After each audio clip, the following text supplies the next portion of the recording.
Хто павінен прадстаўляць Беларусь на перамовах пра мір? Якім быў 2024 год для Беларусі і свету паводле Святланы Ціханаўскай і з якім пасланнем Святлана Ціханаўская звернецца да беларусаў у навагоднім віншаванні?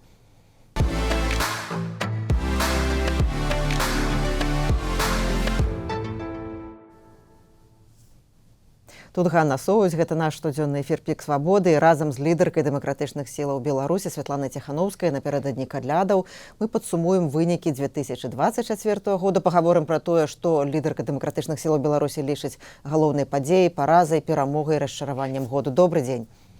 Вітаю. Святлана, слова «вайна» застаецца ключавым для 2024 году, але ўсё часцей побач з гэтым словам гучыць слова «перамовы» пра завяршэнне вайны, перамовы пра мір. Афіцыйны Мінск спадзяецца атрымаць месца за сталом перамоваў па заканчэнні вайны ва ўкраіне. Вольга Карач учора ў эфіры «Піку свабоды» казала пра тое, што Зянон Пазняк мае прадстаўляць Беларусь на перамовах. Дзе вы бачыце месца дэмакратычных сілаў у гэтым працэсе і ці ўвогуле, якое месца Беларусі на гэтых перамовах? Ну, конечно, трэба тут адзначыць, што насамрэч ад гэтых перамоваў многае залежыць. І беларускія інтарэсы, канешне, павінны быць улічаныя ў ходзе гэтых перамоваў. І, канешне, мы вядзем перамовы з нашымі замежнымі партнёрамі, каб забяспечыць прысутнасць дэмакратычных сілаў, альбо каб ад нашага імя выступілі партнёры. Бо можа быць такая сітуацыя, што фізічна беларусы не змогуць быць, але каб у нас быў там голас і голас вольнай Беларусі.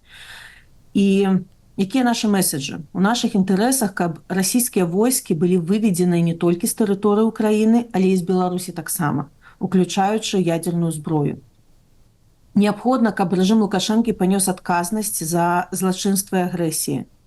Неабходна забяспечыць вывад Беларусі з-пад расійскага ўплыву і таксама правядзенне дэмакратычнай рэформы ў Беларусі. І мы тлумачым нашым саюзнікам, што не будзе ўстойлівага міру, пакуль Беларусь будзе заставацца пад кантролем Лукашэнкі ці Пуціна. І таму нам трэба дапамагчы, нам, беларусам, каб Беларусь стала незалежнай, дэмакратычнай і праеўрапейскай.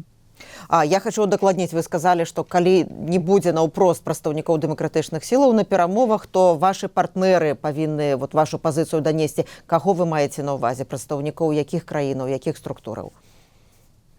Мы размаўляем пра гэта з усімі нашымі партнёрамі. Гэта і США, і Канада, і Великабрытанія, і краіны еўразвязу. Залежыць ад таго, хто будзе прысутны на гэтых перамовах. Усе ведаюць пра нашу пазіцыю. Якая верагоднасць таго, пра што казала Вольга Карач, што Зянон Пазняк мае быць там прадстаўлены як той, хто будзе да апошняй кроплі крыві, это я цытую, абараняць інтарэсы беларусаў? Можа, у Зянона Станіславовича свае дамоўленасці можа, з Украінай, можа, з заходнімі партнёрамі, можа, яшчэ з кім, не ведаю.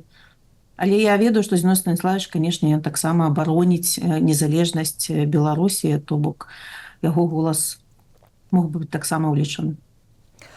Яшчэ адно слова 2024 году паводле журналістаў «Свабоды» гэта слова «інкамунікада». Адсутнасць інфармацыі, адсутнасць кантактаў з палітзняволенымі. Слова, які другі год вызначае жыццё родных палітвязняў і ваша ў тым ліку. Лукашэнка ў 2024 годзе агулам памілаваў больш за 200 палітвязняў. Пры гэтым рэпрэсіі не спыняюцца і становяцца больш жорсткімі.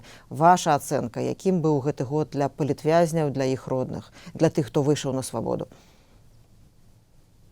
Як вы ўжо правільна азначылі, інкамунікада гэта маё слова таксама, і я з гэтым жыву больш за год ужо, і зноў учора пісалі ліст тату, і дачка зноў плача, чаму ён мне не адказвае, і тлумачыш, што адбываецца ў турмах дзіцячымі словамі.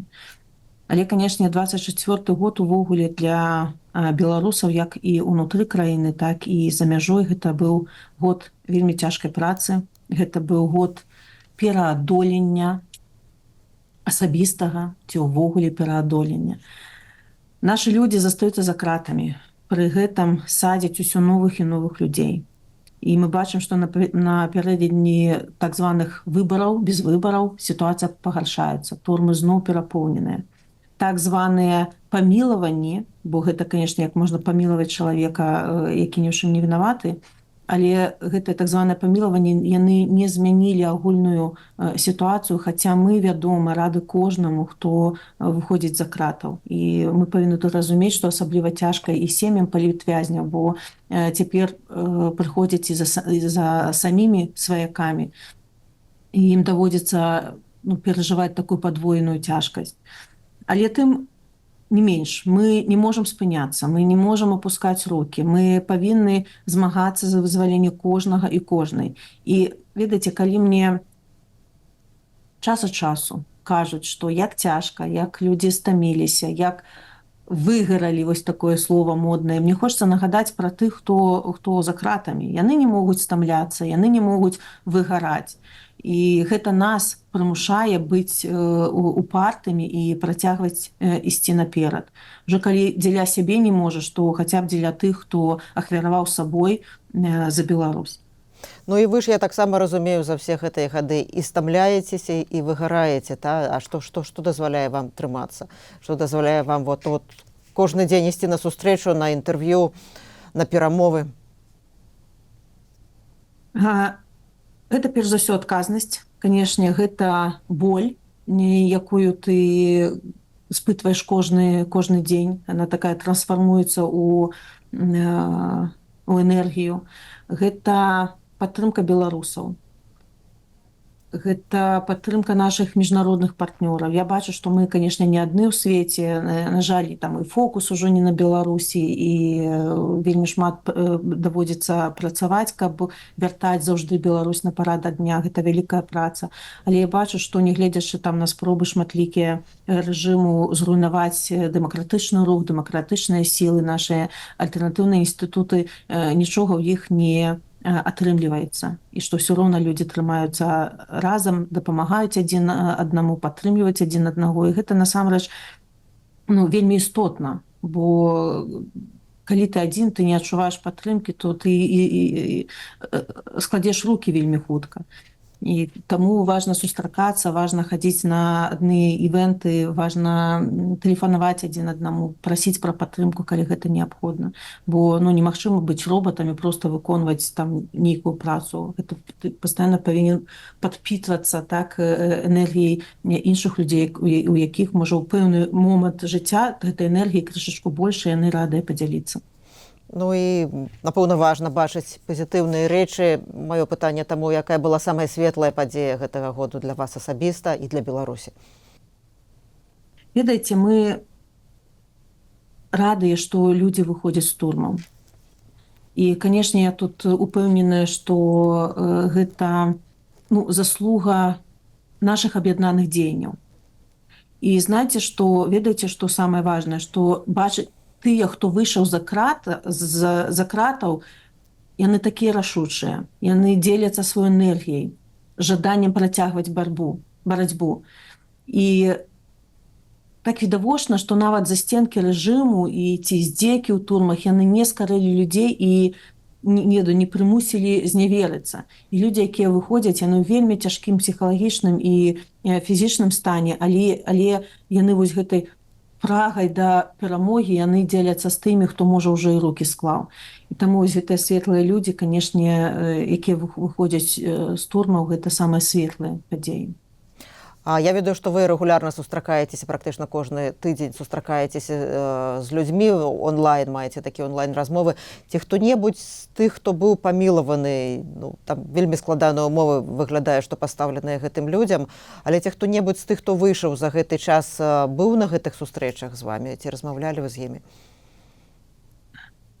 Перш за ўсё, я зноў хачу сказаць, як вось рэжа мне па сэрцу слова «памілаваныя» былі. Я не магу так казаць, але і не магу казаць пра нейкія кантакты з вызваленымі людзьмі, бо перш за ўсё мы павінны дбаць пра іх бяспеку. Натуральна, дзякуй вялікі. І яшчэ одно пытанне, напэўна, складана адказаць, але паспрабуйце, што можна было б назваць перамогамі для беларусаў у 2024 годзе?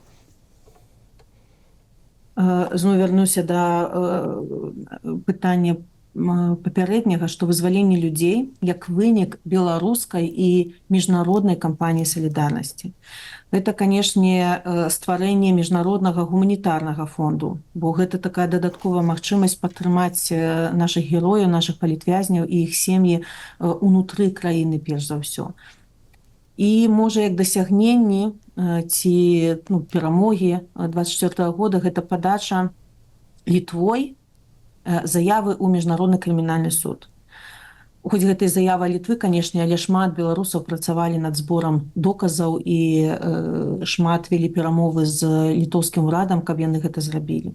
Гэта вельмі важная падзея, бо гэта дазволіць прыцягнуць памагатых рэжыму да адказнасці. І гэта нам дазваляе спадзявацца на тое, што злачынствы яны не будуць беспакаранымі. Дае надзею на аднаўленне справядлівасці.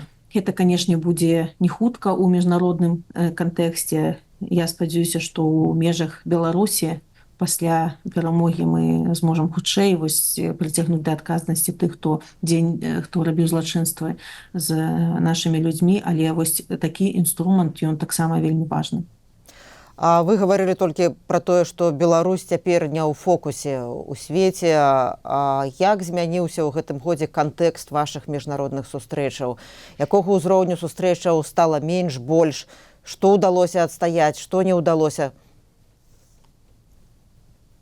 Мне здаецца, што дэмакратычныя сілы ўжо ўмацавалі свае пазіцыі на міжнароднай арэне. Мы фармалізавалі адносіны з ЗША, Канадай, Еўрасаюзам, Радай Еўропы.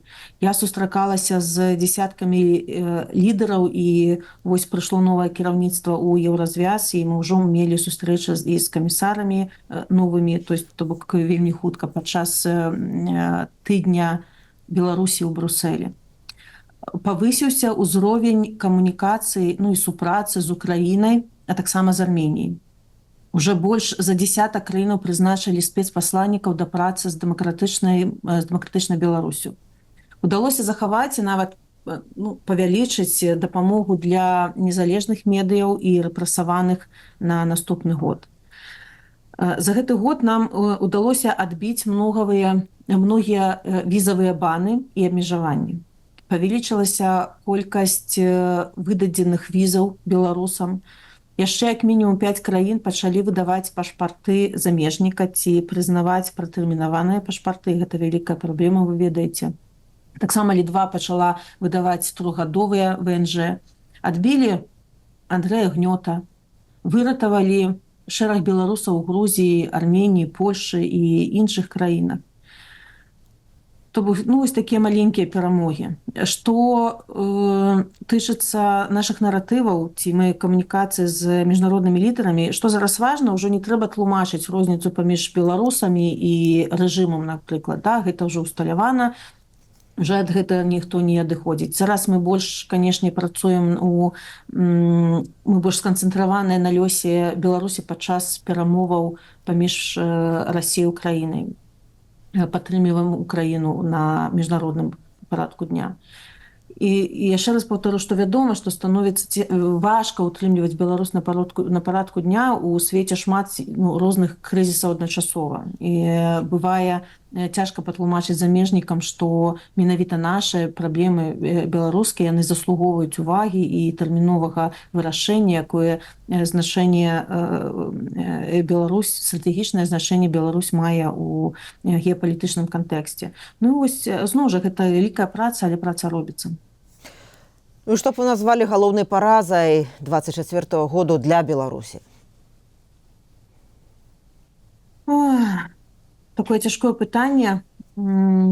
Я думаю, што галоўная параза для Беларусі, калі не казаць увогуле пра дэмакратычны рух увогуле для Беларусі, для нашай нацыі, гэта умацаванне расійскай прысутнасці. І Лукашенко проста прадае нашу краіну Пуціну. Сам Лукашенко, ён не змог аднавіць ні сваю легітымнасць, ні міжнароднае прызнанне. І разбіўся міф пра Лукашенко як гаранта міру, бо калі над беларускімі гарадамі лётаюць шахеды, то цяжка хаваць свой суудзел у вайне. То бок гэта такая параза Лукашэнкі, але, канешне, яго прысутнасць у краіне, яго гандляванне беларускім суверэнітэтам гэта вялікая страта для незалежнасці Беларусі. А калі казаць пра дэмакратычныя сілы, то якая галоўная параза?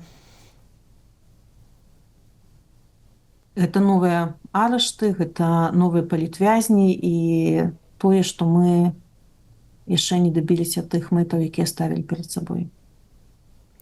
А для Александра Лукашэнкі якая галоўная параза? Я думаю, што вось ён хацеў бы быць вельмі важным у вачах замежных партнёраў, такім